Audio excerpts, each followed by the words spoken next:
Cars might just be stopping us from building wealth, but cars have become so integrated into how we live day to day that it's almost hard to imagine how we could live without them at this point. They help us to get to and from work, they help us to travel and see family and friends over the weekend, and just to do everyday errands. But two things are happening where cars might actually be the reason why it's keeping people poor, but it seems like not many people are talking about it. So the first reason why cars are wealth killers is how high the prices of not only new, but also used car as well. And cars are crazy expensive right now that the data is saying that only about 22% of Americans can comfortably afford a new car. But honestly, when I'm driving these days, it seems like at least half the cars would be considered a new car, which I would define as less than 3 years old. And just the other day, I was at the dealership trying to buy a new car, and I'll get one price online and over the phone.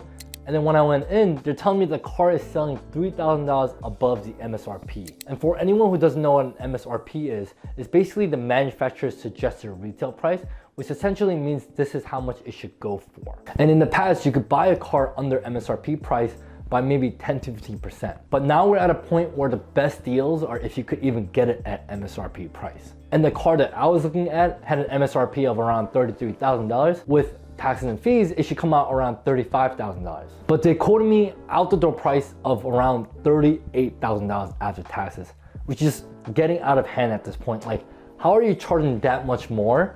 And cars are already expensive as it is. But luckily for me, smashing the like button is still free, so make sure you like the video if you're enjoying the content so far. And if you like personal finance videos like this, make sure you subscribe so you don't miss them. Now going back to the topic, I will put a pause on this first issue of high prices for a little bit and come back to it shortly. But the second reason why cars are stopping you from building wealth might be the belief that cars are falsely thought of as an investment. And I guess it could be an investment if you're a salesman and if you need to impress your clients. So a nice car might make you more sales. But in general, cars aren't considered an investment because one, they depreciate in value over time, and especially within the first 3 years. And number two, they have a high upkeep cost with insurance and maintenance costs like repairs and oil changes. So a typical car will depreciate 10% as soon as you buy the car and drive it out of the lot, and depreciate by 42% within the next 3 years. Like, just imagine if you bought a house where it will lose by 10% of its value as soon as you sign the closing paper, and know that it will lose value by almost half within the next 3 years. Like, wouldn't you reconsider whether a house would be considered an investment at that point? And maybe back in 2021 or in 2022, cars could potentially be considered an investment given how low the supply was for cars, that the average price of a used car went from $23,000 all the way up to $31,000, or an increase of 35%. And all of this is considering if you even buy the car. And if you end up leasing a new car, then you have to factor in the monthly lease amount with the fact that you won't even end up owning the car and have to return it at the end of your lease agreement. But a quick question I have for you guys is, what is your thought on the price of new and used cars these days? And I want to hear from your experience for anyone who's looking to buy right now. Now, going back to the first reason that cars are killing your wealth due to high prices of new and used cars, I want to actually start running some numbers with you to show you how ridiculous things are getting. So according to the Kelley Blue Book, the average price of a brand new car in the US is around $48,000, which is kind of absurd, but this is probably considered a relatively expensive SUV. And the common guideline on how much you should be spending on a new car is the 20-4-10 rule, where you should be putting at least 20% of the price as a down payment, take out only 4 years as a loan term, and spend no more than 10% of your pre-tax monthly income on the car payment. Now let's say you end up putting down 20% for the average $48,000 car, which is around $9,600, you'll be left with $38,400 left for the rest of the car. Then if you finance the rest with the average interest rate right now of around 7.5%